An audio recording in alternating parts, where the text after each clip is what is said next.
Everyone. Thanks for joining Analytics Stories today.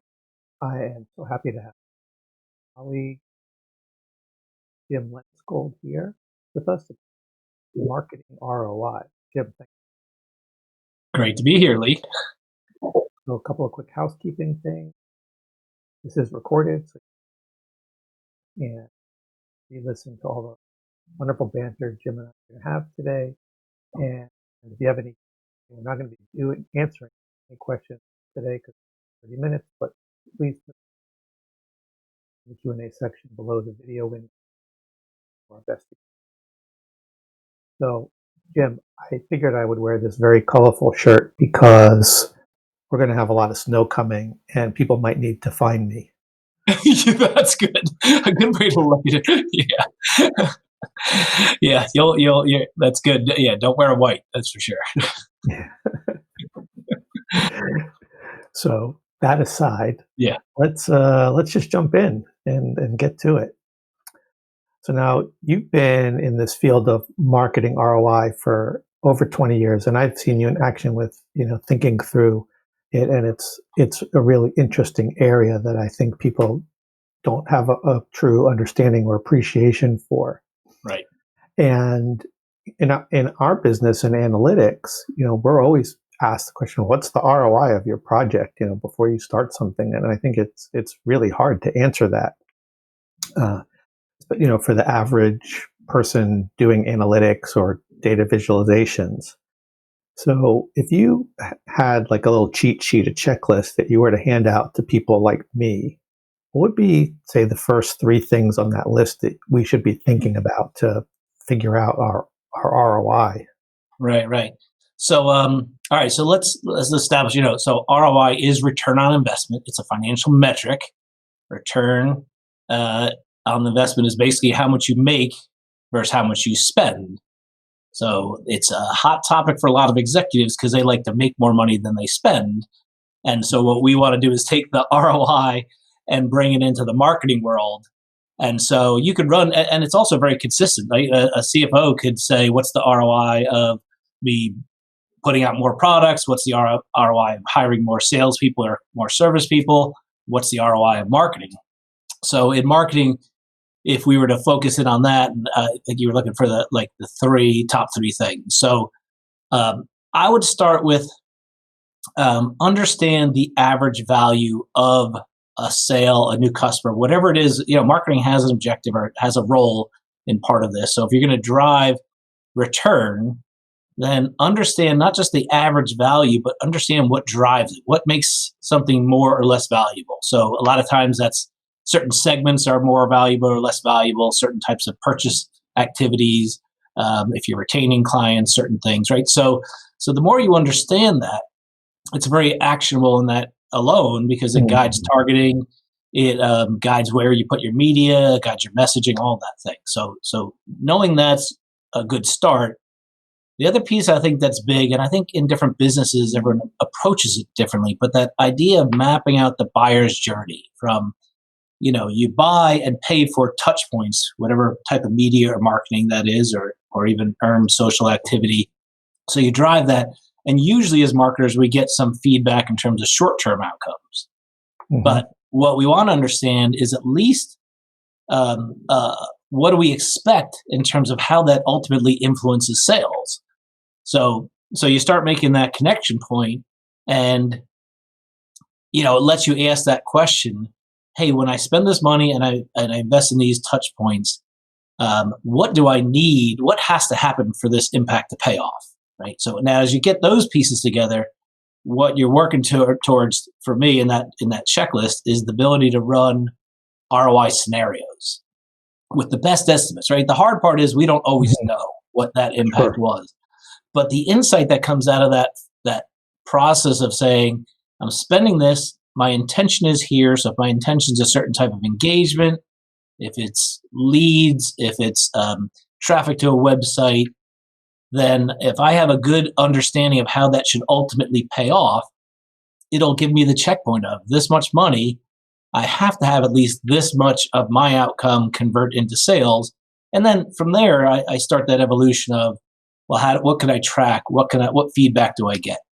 So if you think about it, it's not a bad starting point. It's making yourself more knowledgeable. And as you do that, then, if you kept continuing down the list, you'd probably start trying to fill in the blanks, right? I don't really know that. So how am I gonna get to that? What am I gonna do to understand that? So if you take, let's say, something like a project that is build me, a data story that about some topic, right? Maybe it is even how to improve sales, Okay. right? And and some executive says, well, what's your ROI of a project like that?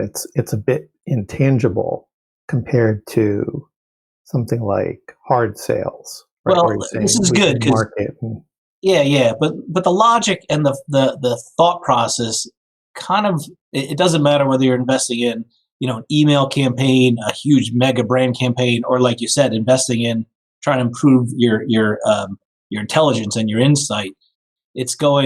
You're asking for a certain amount of budget.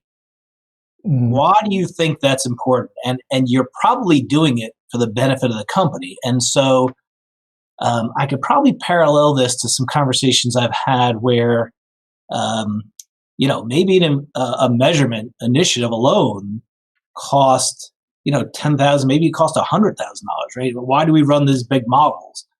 And what we try to show is that when we get information back, it influences a certain set of decisions. And what sometimes I've used it becomes like a business case, right? And it basically yeah. says, look, our goal is if we get the certain data and we create data stories and people know how to make good decisions, then whether it's we're looking for a 0.5% increase in effectiveness or whether we're looking for 10%, whatever the numbers are going to be to make sure we recover that funding, then that's that idea of the ROI scenario is what's our intention? Mm-hmm. And then we'd go in and we'd ask how we would track it. Now, look, sometimes the ROI scenario shows that the payback is going to be relatively easy. We're not going to spend a lot of time and effort doing it. We made a good decision. We go ahead. Mm-hmm. Other times, I tend to spend more time and effort on the assessment of what I think I delivered in ROI if I have to make similar decisions in the future, right? So marketing is very repetitive. And Mm-hmm. each time you put out a campaign or something like that, you want to invest in tracking and managing because then you'll have the next one to get a payback. If it's it gets tougher when you say, well, what's the ROI of me totally redoing my website? Well, I'd want the ROI scenario, I'd want the business case to know that it has the potential for payback. I might do some tracking, but I'm not going to invest a lot in trying to measure that actual ROI because I'm not going to redo the website. That was the whole point of doing it. Right. So does that make sense? That mindset of understand where the payback's coming in, make a good business case. But you'd have to be careful because a lot of times in a big company where everyone has a different function, I think everyone tries to make the case that you build all these scenarios and then everyone kind of claims that same lift. Well, you claimed it because there was you had more insight, but then someone else claims it because they changed their email, and so you just have to try to have some rationale and try to have a big picture. Don't be too narrowly focused on just your own initiative. Yeah, internal. It's a win for the team. Yeah, exactly. Right. For the organization. Right. So the other thing you talked about was the customer journey. Yeah. So if I think about the journey of somebody using a dashboard. Yeah. I don't love that word, but we'll use it. I know, right. So do you get points or value counted towards the ROI for different activities that someone might do? Is that what you were saying about the customer journey? That if I look at it and I use it a certain amount, and then as I get to certain points in it, is that creating more value in some way? Even in Well, start with right. Start with what you're trying to accomplish, then you can work back to, well, how do we manage it in the short term? So again, it's a little easier for me to kind of focus it on the marketing. That's where we do it. But there's parallels to other projects. But the idea that if I know that I create a certain amount of engagement, my intention is that those people become more likely to buy. But there might be other things they have to do. I might have to drive them into a retail store. They might have to successfully get in that retail store and not switch to a competitor that's sitting right on the shelf next to it, right? So I have to make sure I'm effective that way. If I'm in B2B, I have to make sure that they can convince other people in the decision group to that, right? But what I want is if I have to, because there's so many different touch points and activities, when I get to my measurements, I need to try to determine what's incremental. That's where a lot of the analytics come in, where there's sophisticated modeling that looks back over the historical that says, when we do certain things, we see sales lift after that, or whether it's more of a tracking or maybe a test versus control to say that, like in the dashboard, I don't know that it'd be worth it, but that theoretically you would say, hey, a team with and without a dashboard, let's see if it adds, but you're not going to hold back a dashboard from people for a test. But in the marketing world, again, you could do certain things. And then if you can kind of say, my increase in engagement is going to generate more leads and X amount will convert to sales, then you could kind of use the short-term management that says, hey, if I get X% increase in engagement, I'm going to count that as a portion will go to leads, a portion will go to sales. And so I could kind of, it's not really, I'm not trying to take points, I'm trying to project my future value. I'm not going to, in a B2B group, it could be 6 months or a year before that converts. But at least I can keep my decision process going. Yeah, that does make measuring it a little bit harder. And I do like your point about it's if I don't have it, right? Or right. What's it compared to versus just looking at what do I get out of it? Because I think that sometimes could get lost in the thinking behind how to do that, especially from our side. Yeah. Right? Yeah. And not every business decision, even outside of marketing, gets measured on ROI. But most, as the investments go up, most go through a business case. And again, we're just taking ROI as just kind of a business case on a smaller scale, So I'm almost thinking of using this in the reverse, that there's one of the things that we deal with is there's a lot of asks. Make this, right? Yeah. And if I could say back to somebody, well, let's look at the ROI of that.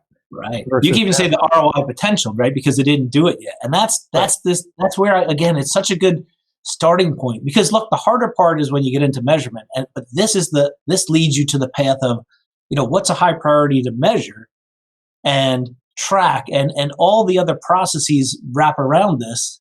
And then you go from an ROI with a very rough estimate to eventually over time an ROI with some good data and an ROI based on maybe more analytics. So yeah.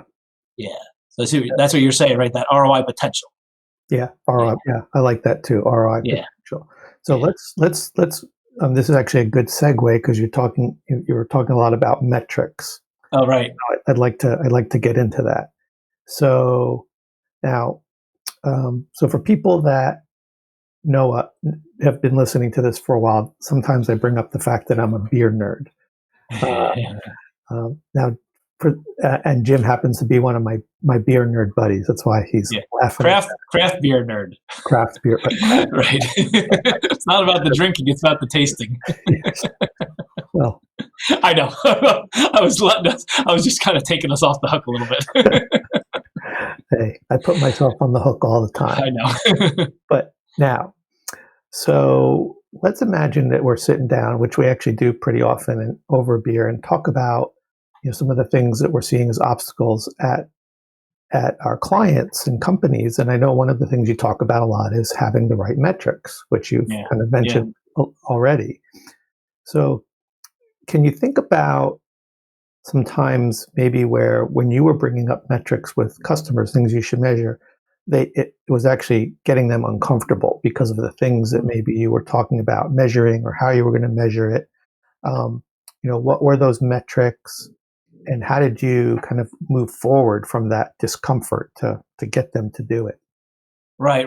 That's an interesting one. In fact, I'm going to probably try to ask you that one back. But what I see, so the metric that in general I think would make the most people most uncomfortable is ROI, because it's kind of at the high level. Like it's important, and but it takes more effort to get there. But what's interesting is I think it's the reverse. I think marketers are comfortable with all metrics and maybe too many. And it's not, I don't think marketers see it as a negative to add a metric. They're not going, I don't care.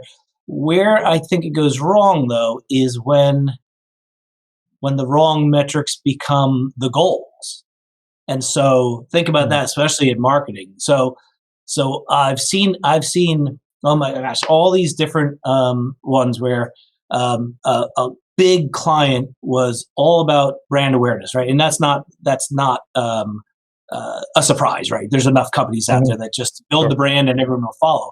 But by the time I'm in, there's at least someone in the organization that's interested in ROI, and they had enough information and theory that they had to kind of make the case that says, everyone loves our ads, no one loves our product. And they made a joke about I could shoot a gerbil out of a cannon on the Super Bowl and everyone will love my ad. And that was actually some other company did that. But so you can have the wrong metrics there. Engagement it's in the right direction. It's probably going to line up, but it's rough. If you optimize on it, again, then it's not really telling you whether you're competing in the marketplace for the purchase activity. But I think the most interesting one I ran into was a big tech company had a product that when you bought the product, you then had to buy supplies and all these different things for it. But the finance group thought they were putting some good discipline into the marketing organization. They said, your goal is to manage the lowest cost per sale. So sell boxes of this product and we'll, this way you don't have to worry about, we'll manage the product and the sales and the pricing and all this other stuff. And what they found was that they would, in order to move volume at the lowest cost per sale, it is easiest to drive high volume of low margin, low value sales. And that's what they had been doing for a year and a half. We walked them through, including not just the marketing team, but the finance team. And we showed them that all those, but if you take all the marketing spend and put it against these low margin products, they were losing money. It was a negative ROI. And we showed them how to shift to say, look, market and sell the high-end products. People will come in and some will drop down and buy the low margin because they're not your right audience. But and the interesting thing is I won't specify the company, but we because this goes some years back. But the finance group bought into it. They started shifting gears, but that whole section of the business shut down. They were so unprofitable, and it's a big company, so it's just one of those things that I think just to keep in mind. And so if you said, all right, we want to manage, we always want to manage and drive ROI, whether we're measuring it or not, right? So we want positive returns, but there's 3 key metrics that feed into ROI, and every other metric will influence those. So from the financial standpoint, you look at some of the obvious ones. You look at the volume. How much volume can I drive? And that's my incremental sales. Yep. You look at value, and what's the average value per sale? And then you take cost per sale. And what's interesting is you still you can, but it doesn't always benefit to make one of those your primary goal and just watch the other 2, because the 3 in conjunction are what make it up. If I could get high volume on low value, sometimes that's better than high value but low volume.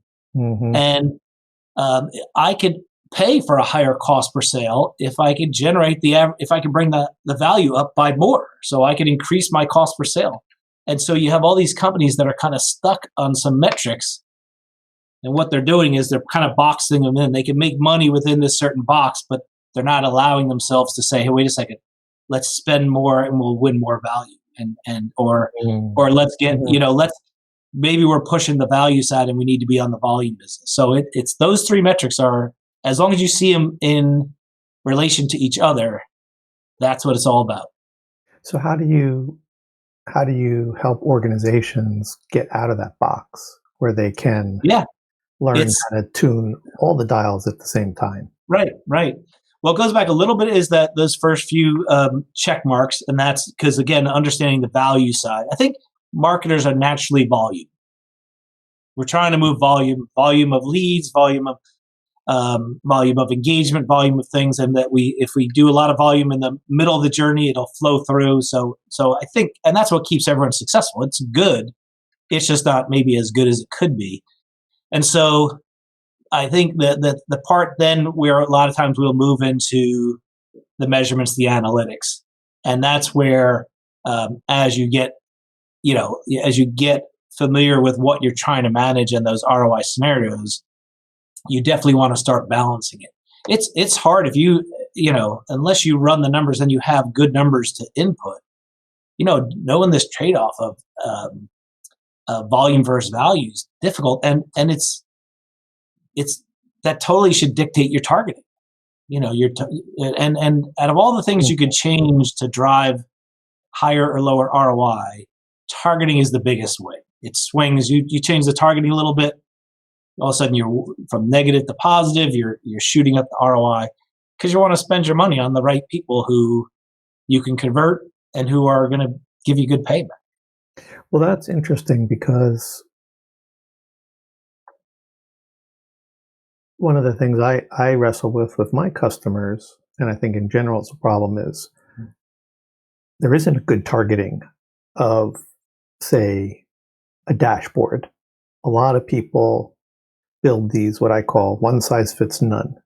That's great. Take it and they put all this information on and they put lots of interactivity, and then they say, Jim, you can get anything you want from this. And they go, Lee, you can get anything you want from this. And they go, Joanne, you can get anything you want from this, because they design it in a way they say, you can just get whatever out of it.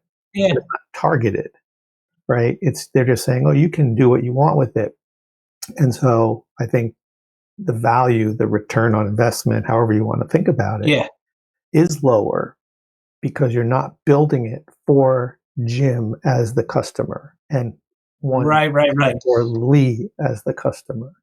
Right. So if you had limited development resources, that's where it becomes more of an issue. And here's a good parallel is you could invest all your money to build a dashboard for executive seniors, senior executives. But if they don't want it, or they're not going to use it, or they're not going to do anything with it, you've focused all your money on the top, right? It's the same as everyone wants to land the big client. So they go for the highest value segments, but the competition's up there, right? Which in our parallel, the executives have a million other things to do. Your dashboard information might not be most critical to them. Now, it could be the reverse. It could be they're exactly because of the type of content you have, the type of decisions they're trying to make, right? So it's also matching your product to your audience too. Mm-hmm. But sometimes it's that, you could flip it, and maybe it's where this information, if it's to a lot of people that make a lot of small decisions, it could be a huge win, or vice versa. It could be just not meaningful enough. So I think there's parallels in all of this.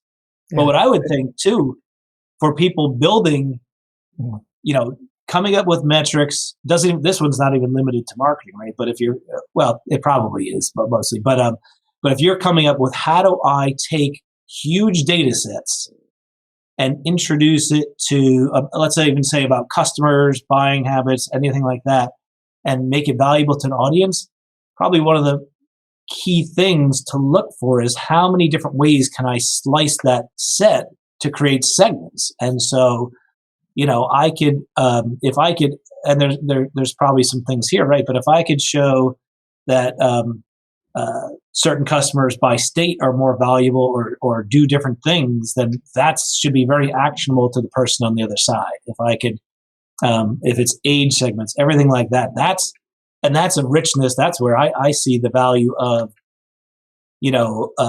if someone handed the average business decision maker a set of data, they're going to just go, what? Whereas the dashboard can be that ability to drag and drop it. And whenever I get a data set, the first thing I do is start slicing it up, and all of a sudden I go, that cut it that way, and the top group is very different from the bottom group.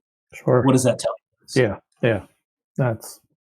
These are some interesting ideas that get me thinking about the different way to approach some of these challenges. So I want to just close. I got one more thing I want to talk about, and then we'll finish up. All right. See if we can build on these other topics. So now, imagine one day you said, it's especially in the springtime. I don't think so much in the winter, but you take a walk out of your office, and Jim's in Asbury Park, New Jersey, which is a famous little city in Jersey. So you're taking a walk on the boardwalk, and you come across one of those like fortune teller machines. Yeah. And now, unfortunately, you don't have a quarter, but it takes Apple Pay, so you're good. Very high tech. Exactly. So the machine whirs a little bit, and your fortune comes out, but it's not what you expected. And it says Jim, which is always freaky, knows your name. Right. Jim. You can make a wish about one thing for anybody who's working on ROI, that if they could improve that one thing, you would make a lot more money. What would you wish for? Yeah. Well, so this is when I come in and help companies, sometimes it's very technical and certain analytics things, sometimes very process oriented. And the one thing we always have to address is the culture. So I would say, look, the one thing you need is a mindset, and it's this idea, because marketing grows up with a certain mindset of what its roles are and what it needs to deliver, and very creative, but also very action oriented. But if we get marketers into that mindset of thinking about incremental sales and revenue, so become a revenue generator, that's where you could pull in that idea of the ROI scenarios. But if you get that mindset, I think what goes with that is that idea that it doesn't have to be perfection. It doesn't have to be a measurement on everything, an ROI on everything. You want to be able to bring in analytics and measurement techniques, right? And you want to build, extend your capabilities, but you want to do this in such a way that what I find successful, if you have this mindset, you say, all right, we focused in on somewhere, we measured some level of marketing lift, and we have a financial assessment of that. Hopefully when we do measurements, we're trying to look for what would you do different. So where are some gaps or some shortfalls? And then if you could take that and make the next cycle of marketing more successful, this could be, an email campaign, a small campaign, an event, some different things you're doing. But if you do that, when you walk into executives and say, look, we did this assessment, and this was our measure of marketing lift. Then you come back and say, we identified what we could change. We put something out there. We saw effectiveness go up. We made this much more in revenue. Just one isolated situation like that, and all of a sudden we could build momentum. There becomes a little bit more trust in that marketing is a revenue contributor, right? Because everyone comes up with these wacky tracking things and no one believes it. But then it usually leads to that next step. The executives are like to be good, have good discipline about financials. So all of a sudden now they're more willing to invest in analytics, in measurements, in systems, in intelligence, and things you get out of a dashboard, because they understand that you know how to use it. And that's getting the mindset leads to the momentum. That's why I like that. I mean, culture is always a big problem. And I like the point you made about perfection. It's right. I think that applies in a lot of areas, but this can be complicated. So I think people don't act at all. But that idea of if I can't do it all, then I can't do any is completely wrong. It's very much of an incremental process. You get some insight, you act on it, you improve ROI, the company's ahead. And usually the process is ahead too. Is there anything in particular that you find that helps people get comfortable with not being perfect? Trials, pilots. Again, it's also a cultural shift. So usually I'll look for the couple people in the company that are either are open and interested in this. There's always some kind of champions. Or sometimes if you're the one, kind of doing this, you just find the people who would go along with you and say, look, I get this idea and I know here's my scenario. Here's where I think we can make money. Help me measure, help me assess this. But let's do it on a small scale. Mm-hmm. I like the idea too of approaching it more as a hypothesis versus a definite. Yes. Because I think that's where, of course, analysts are always caught up in, that whole thing. Yeah, it's the starting point, though. Yeah, and yeah, and I think there's this whole thing about having all the data. Oh my gosh! People, right? I don't have all the data. I can't do anything. And it's like, no, you can do something with most of the data, right? Right. If you identify, okay, if we only have this much, what can we do, or what can't we do? Goes to your idea. Yeah, we just did that with in March. We did this big model for a company for the first time, and it was 1 year worth of data, and there was some things missing, but we were able to interpret the results in the context of what was missing.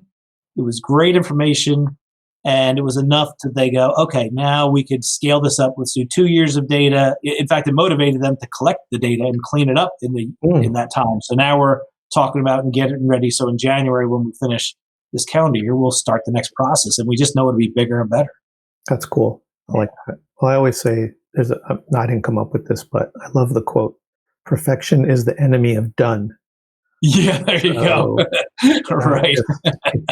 I like that last example, that doing something, got to that point of now you can do more, right? Because you knew what you had to do. It motivated you to fill in the gaps versus trying to make it all happen at once, which is, I think that there's just that tendency, and it's ingrained in a lot of us. So I think that's a good spot to end. I think that's very motivational.